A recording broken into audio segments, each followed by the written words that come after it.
There are some amazing people around that we can learn from today. People who have already braved the storms and come out on top. People who are still alive today. People who started with nothing and ended up with something great. Famous people, not so famous people.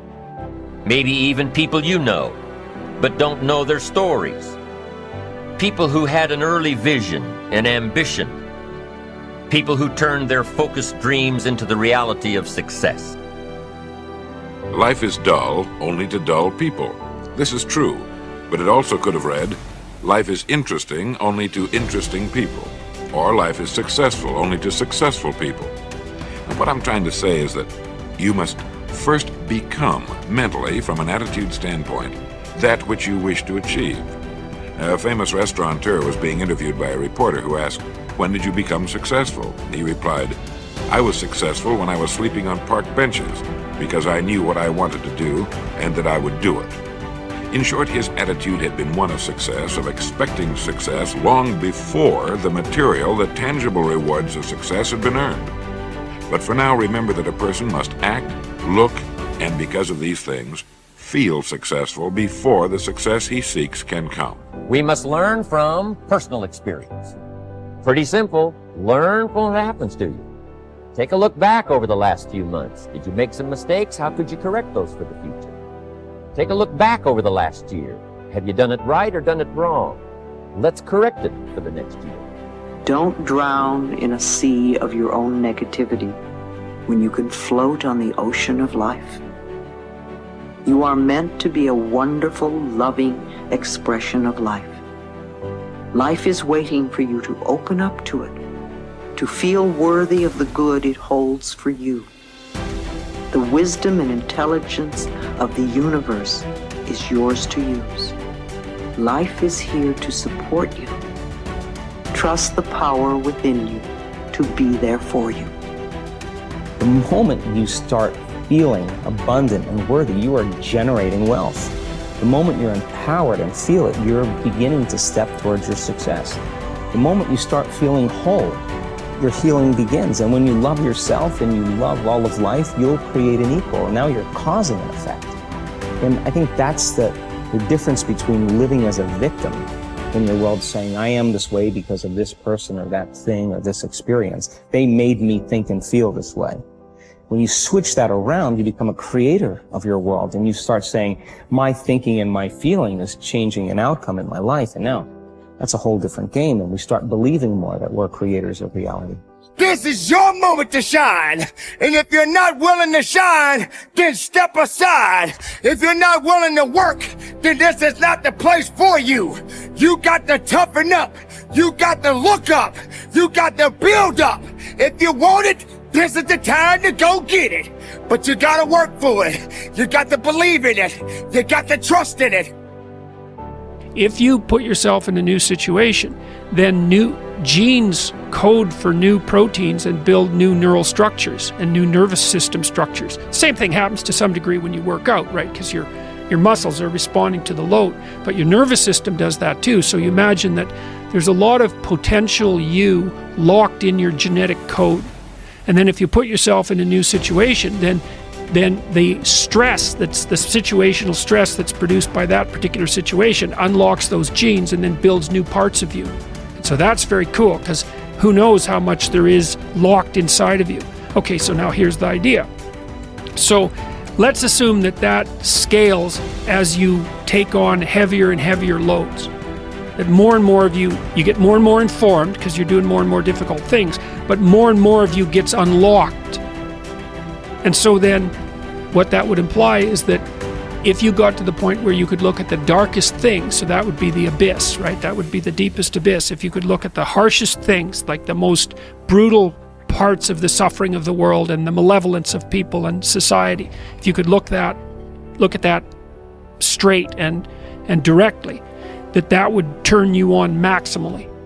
And so that's the idea of rescuing your father, because imagine that you're like the potential composite of all the ancestral wisdom that's locked inside of you biologically. But that's not going to come out at all unless you stress yourself. unless you challenge yourself. And the bigger the challenge you take on, the more that's going to turn on.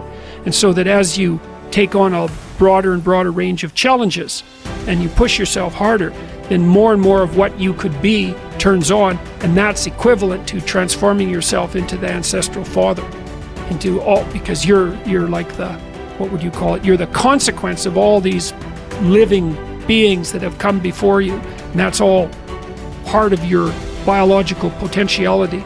And then if you can push yourself, then all of that clicks on, and that turns you into who you could be. That's the re-representation of that positive ancestral father. So that's why you rescue your father from the belly of the beast. Acknowledgement is crucial to beginning. You have to dig deep and face yourself in stark reality. What do you think about yourself? Acknowledge your qualities and your flaws, not what your family and friends think about you. And what do you think? How do you feel about yourself? Objectively look inside yourself. You might think that is an overrated mainstream idea, but I promise you it is an imperative step you must take, and a big problem. Consciousness will take shape only if you start thinking about it. First, you have to understand your virtues and flaws.